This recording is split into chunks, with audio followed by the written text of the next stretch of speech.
Baiklah, Assalamualaikum warahmatullahi wabarakatuh. Perkenalkan, nama saya Lara Bella Herliani, NPM A1L019029.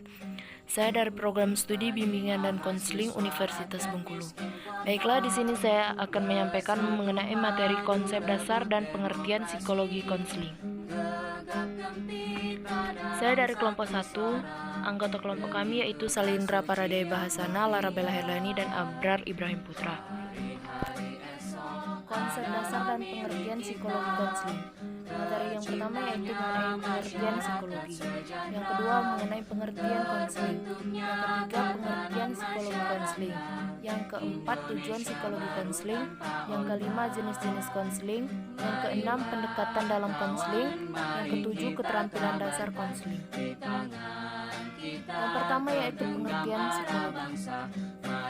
Secara etimologi, psikologi berasal dari dua kata Yunani yaitu psyche dan logos. Kata logos berarti ilmu, logika nalar, sedangkan psyche itu adalah jiwa. Dengan demikian, maka makna psikologi adalah ilmu tentang jiwa. Menurut Dr. Cindy Dirgagunasa, psikologi adalah ilmu yang mempelajari tentang manusia.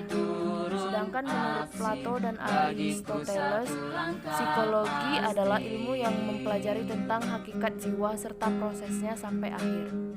Menurut John Brodus Watson, psikologi adalah ilmu yang mempelajari tingkah laku lahiriah dengan menggunakan metode observasi yang objektif terhadap manusia.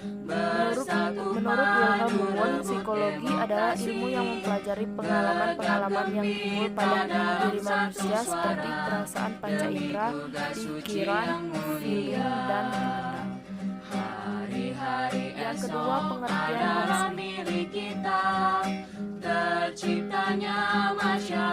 Secara etimologi berasal dari bahasa Latin consilum, artinya dengan atau bersama, yang dirangkai dengan menerima atau memahami.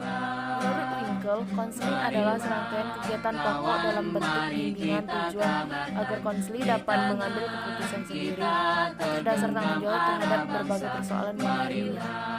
Sedangkan menurut Rogers, konseling sebagai hubungan membantu di mana salah satu pihak, yaitu konselor, bertujuan meningkatkan kemampuan dan fungsi mental pihak lain, yaitu klien, agar dapat menghadapi persoalan konflik yang dihadapi dengan. Menurut Praitno dan Erman Amti, konseling adalah proses pemberian bantuan yang dilakukan melalui wawancara konseling oleh seorang ahli yang disebut konselor pada individu yang sedang mengalami sesuatu masalah yang disebut klien, yang bermuara pada teratasnya masalah yang dihadapi klien. Yang ketiga yaitu pengertian psikologi konseling. Menurut Bremer dan Sostrom, mendefinisikan psikologi konseling adalah sintesis dari berbagai kecenderungan yang berkaitan dalam gerakan bimbingan, kesehatan mental, psikometri, kasus-kasus sosial, dan psikoterapi.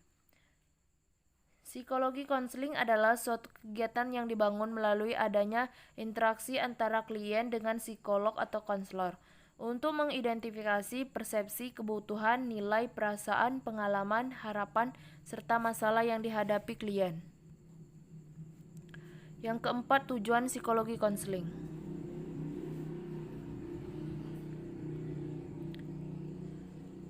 Tujuannya dibagi menjadi dua. Yang pertama yaitu tujuan umum. Psikologi konseling sebagai ilmu pengetahuan atau saintifik secara umum bertujuan untuk mengembangkan penggunaan teori-teori psikologi dalam layanan konseling kepada konseli.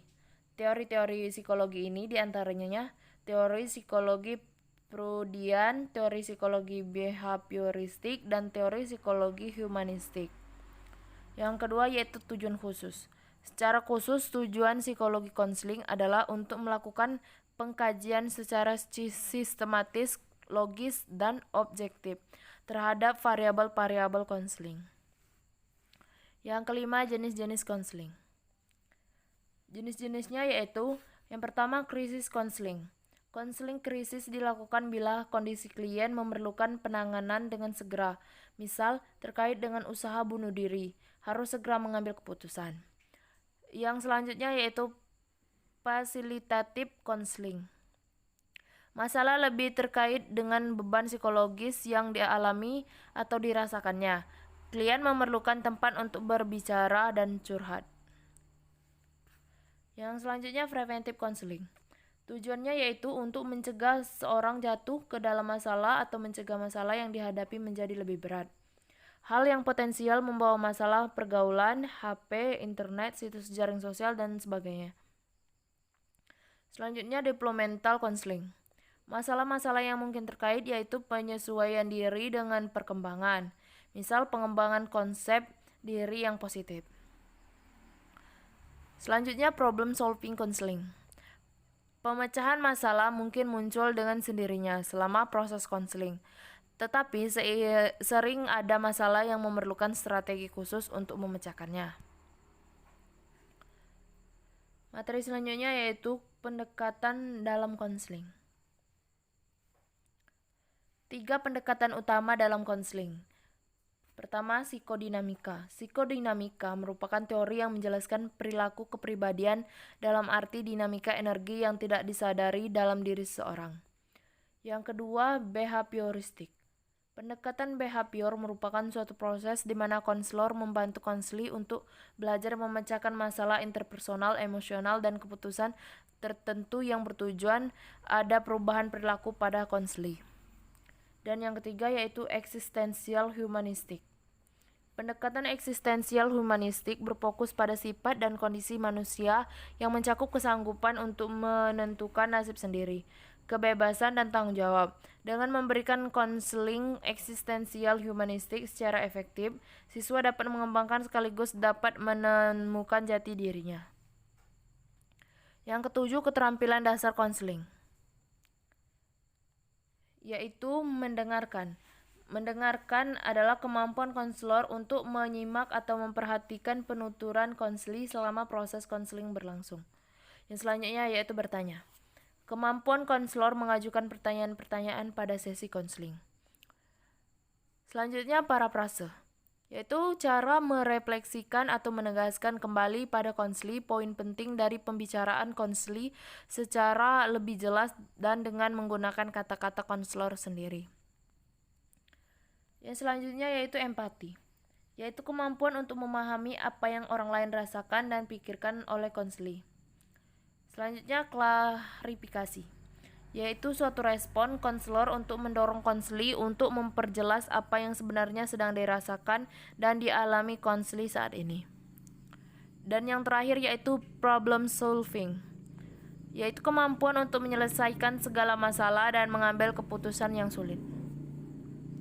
Baiklah, mungkin itu saja yang bisa saya sampaikan. Saya akhiri, wabillahi taufiq wal hidayah. Wassalamualaikum warahmatullahi wabarakatuh.